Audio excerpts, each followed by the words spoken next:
Buenos días. Buenos días. Gracias por concedernos la entrevista y por estar aquí en el colegio con nosotros. Pues primero nos gustaría saber cómo descubrió su vocación. Mi vocación. Bueno, pues mi vocación como sacerdote desde niño, yo estaba siempre muy cercano al cura de mi pueblo, ¿no? Y entonces pues ya a los 14 años o 15 ya me dijo el cura, si quieres puedes ir al seminario porque te gustan las cosas de la iglesia y tal. Entonces entré al seminario menor, ¿no? Y después ahí ya en mi familia, bueno, era una familia también de una fe muy cristiana, donde tenía también ejemplos que me podían ayudar porque tenía un tío misionero en África y luego una tía que se fue también a América. Entonces la vocación misionera en mí como que ya iba el germen un poco más profundo que lo que a veces nos parece, ¿no? Y ya en el seminario siempre añoraba yo también un día ir a las misiones, porque leíamos en los años también de bachiller, como vosotros, revistas de los misioneros combonianos, aguiluchos o Mundo Negro y todo eso, y nos iba animando un poquito a ser misioneros y poder ir a ayudar a esa gente, ¿no? Así que nació así un poquito la vocación misionera, ¿no? ¿Qué recuerdos tiene de su infancia y de su colegio en Nahorra? Pues verás, yo tuve la suerte de mi infancia de poderme formar en una escuela como ustedes ahora aquí tienen un colegio de religiosas, ¿verdad? Y en mi pueblo había una congregación, y existe todavía, aunque ya la escuela que ellos llevaban ya no está.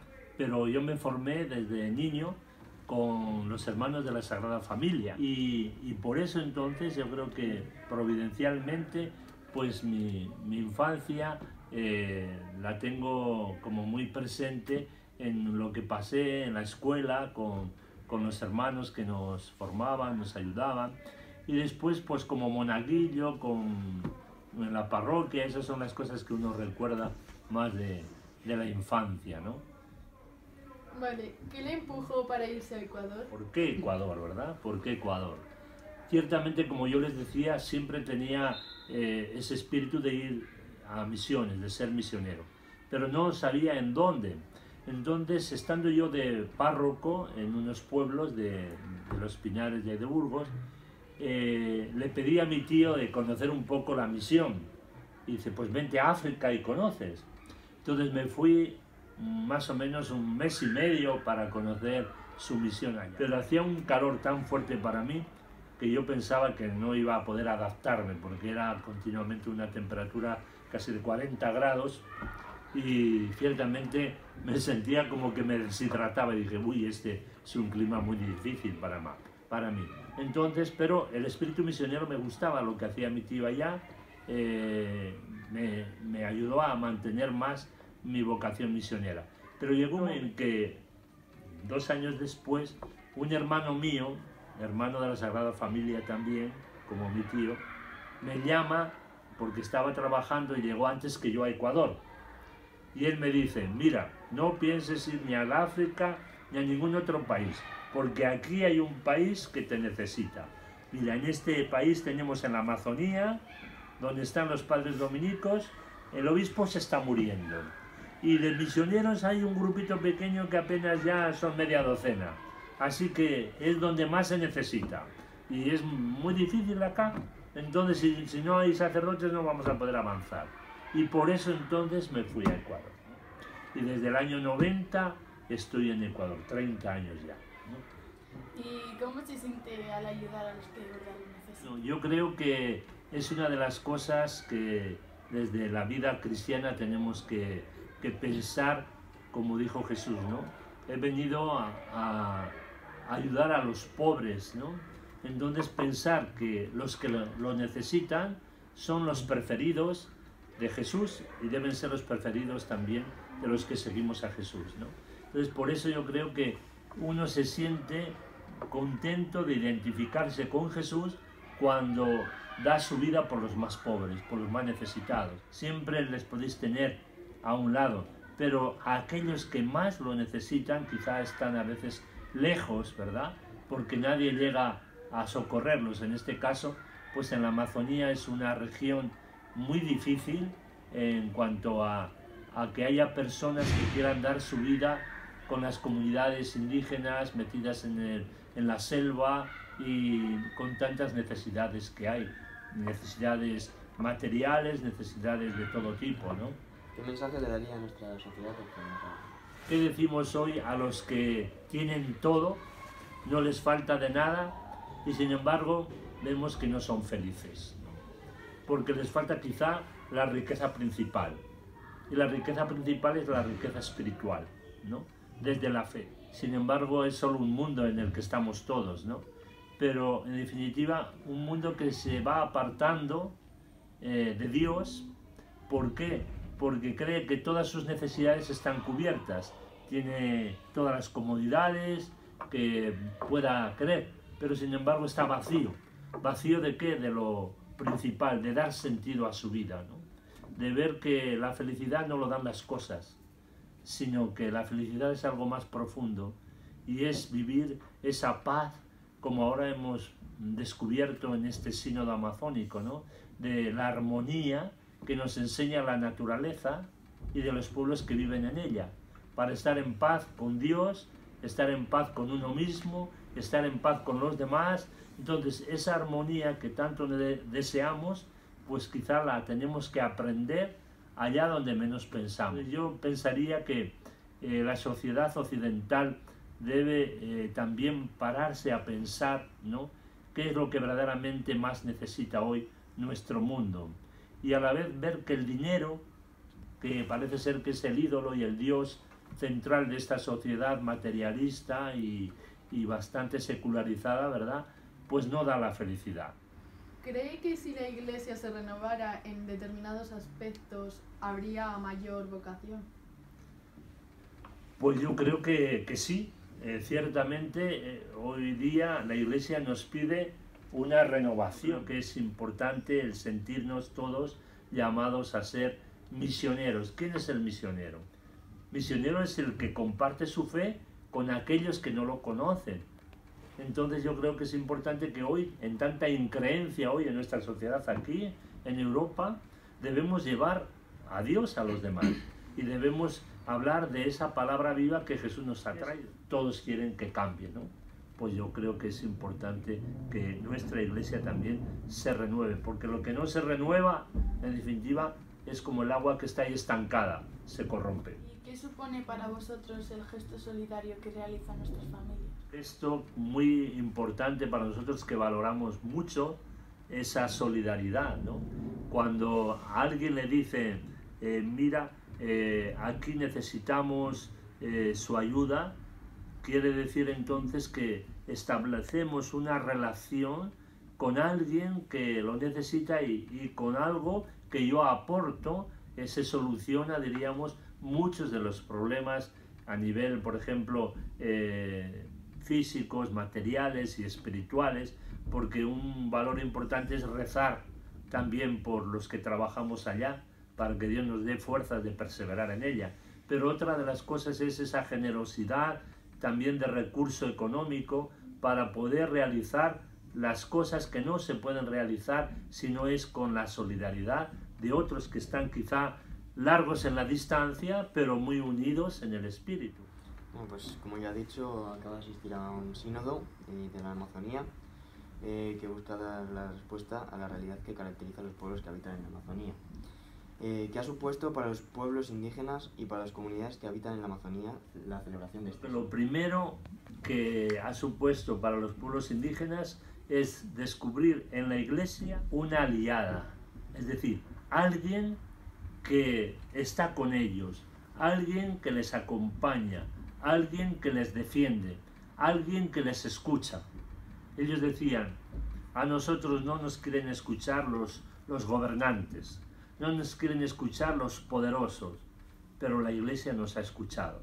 Y este sínodo ha tenido un trabajo presinodal que ha sido justamente realizar una consulta con los pueblos originarios, ¿no?, los pueblos indígenas. La Iglesia a partir de ahora también va a tener que estar más cerca de estos pueblos y va a tener sobre todo que hacer un trabajo muy grande de inculturación, es decir, de conocer también a estos pueblos, no solamente así por las plumas que lleven en la cabeza, ¿verdad? Sino en su corazón. ¿Y qué conclusiones podemos sacar del sínodo para los pueblos indígenas de la Amazonía? Bueno, yo creo que especialmente para los que vivimos en la Amazonía, porque ciertamente de los 34 millones que viven en la Amazonía, hay muchos que son amazónicos, pero no son indígenas, ¿no? Porque hay muchos mestizos también, ¿verdad?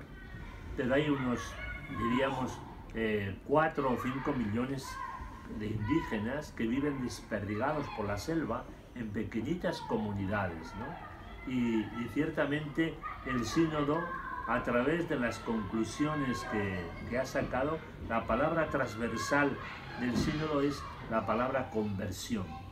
Entonces el sínodo está pidiendo a los de la Amazonía y también a toda la Iglesia una conversión ecológica, por ejemplo. ¿Qué supone una conversión ecológica? Supone, como dice el Papa en su encíclica Laudato Si, que tenemos que cambiar, ¿verdad?, de hábitos a la hora de cuidar la casa común que es la tierra. Y esa casa común que es la tierra necesita un oxígeno que produce la Amazonía y necesita un agua que produce la Amazonía. Entonces, para los pueblos indígenas, sentirse valorados es una de las conclusiones que se puede sacar del sínodo, ¿no? De la riqueza que en verdad hay en la Amazonía, no solamente la exuberancia de la naturaleza, es decir, la vegetación, la fauna, que más del 50% de todas las especies del mundo están en la Amazonía, ¿no? O sea, la biodiversidad que tiene la Amazonía no la encontramos en ninguna parte del mundo, ¿no? Y por otra parte, ciertamente, pues debemos, diríamos, verla en esta conversión ecológica, que si no empezamos ya a poner medidas en el cuidado de la casa común que es la tierra, en poco tiempo va a ser, diríamos, llegar a un punto sin retorno, porque nos quejamos del calentamiento global, de no sé cuántas cosas, pero causadas ¿por qué? Porque no cuidamos lo que tenemos, ¿no? Entonces es otra conclusión. Pero también este sínodo nos ha traído la conversión que debe hacer la Iglesia pastoral, ¿no? Que supone, primero ya lo hemos dicho antes, ser una iglesia en salida, una iglesia misionera.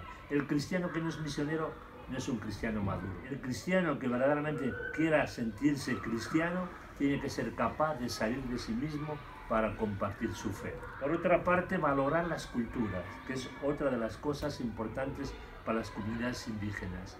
Es decir, la interculturalidad y la inculturación, que son pensar que todos formamos un mismo planeta, diríamos, una misma familia humana, pero con una riqueza tremenda de diferentes culturas. Solamente en la Amazonía hay 390 pueblos diferentes.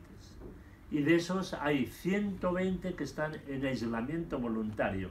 Es decir, culturas que no han querido tener trato con las otras, diríamos, culturas que llegan ahí. Por ejemplo, cuando llegan las culturas de Occidente, ¿no?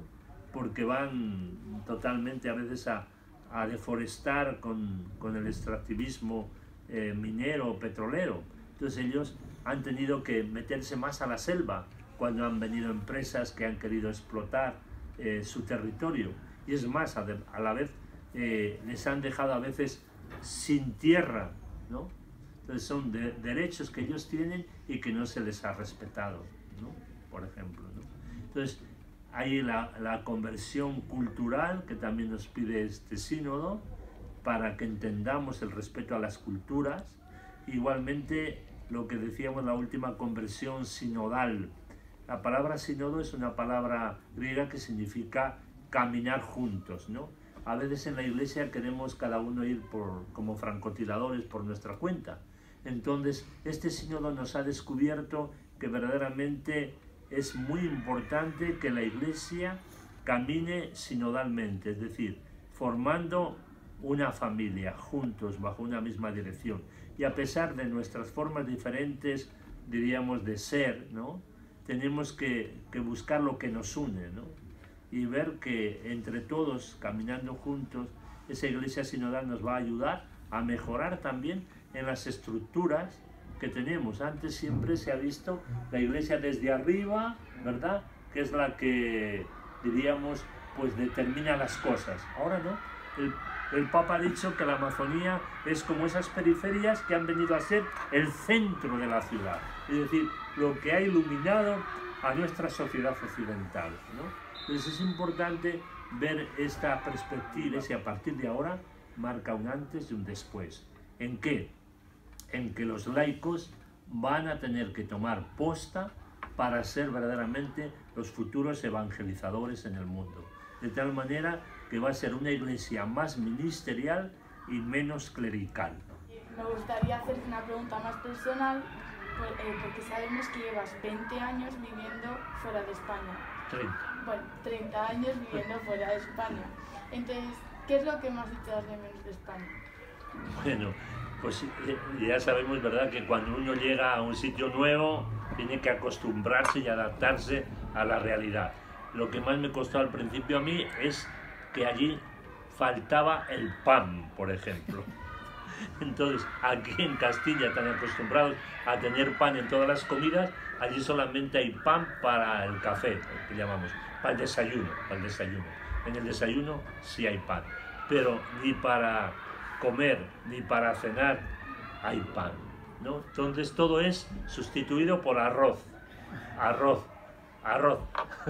Entonces es importante ver, es una de las cosas, ¿verdad?, que me costaba a mí adaptarme al principio. Me decía una hermanita, si no come el arroz se va a morir porque aquí no hay pan. Entonces las comidas, por ejemplo, ¿no? Después también, pues ciertamente el ir entrando poco a poco en saber ponerte en su lugar, que no es fácil, ¿no? Ponerte en los zapatos del otro para entenderlo. Entonces hay que estar ahí. Uno de los procesos de la inculturación del misionero cuando llega a una comunidad que no conoce, ¿verdad?, enseguida la gente te observa mucho y te dice, ¿y tú vienes para quedarte o cuándo te vas? Es lo que te preguntan casi siempre cuando llegas. ¿Cuándo te vas? Como diciendo, ¿vas a quedarte con nosotros o solamente vienes de visita turística, ¿no? Entonces es importante, ¿verdad?, acompañar, estar ahí. Y es la primera evangelización, la presencia, ¿no? Ellos valoran mucho la presencia, el que estés con ellos, ¿no? Luego tendrás que aprender la lengua que ellos hablan, o tendrás que también conocer sus costumbres, por ejemplo, allá, que es una de las cosas también que nos cuesta cuando llegamos hasta que entramos, lo que llaman la chicha. La chicha es una especie de, con lo que brindan a la gente, ¿no? Y es hecho de yuca, ¿no? Yuca, que es como un tubérculo, el cual le machacan y luego lo fermentan y es la bebida que dan a todo el que llega, esa chicha. Claro, cuando uno lo toma dice, bueno, como no tiene sabor más que un poco ácido y tal, ¿y qué será esto? Y cuando te explican además de cómo lo han hecho, todavía peor. Entonces, ciertamente, estas costumbres y esta adaptación es otra de las cosas también que uno va aprendiendo, ¿no? Y todo es un aprender.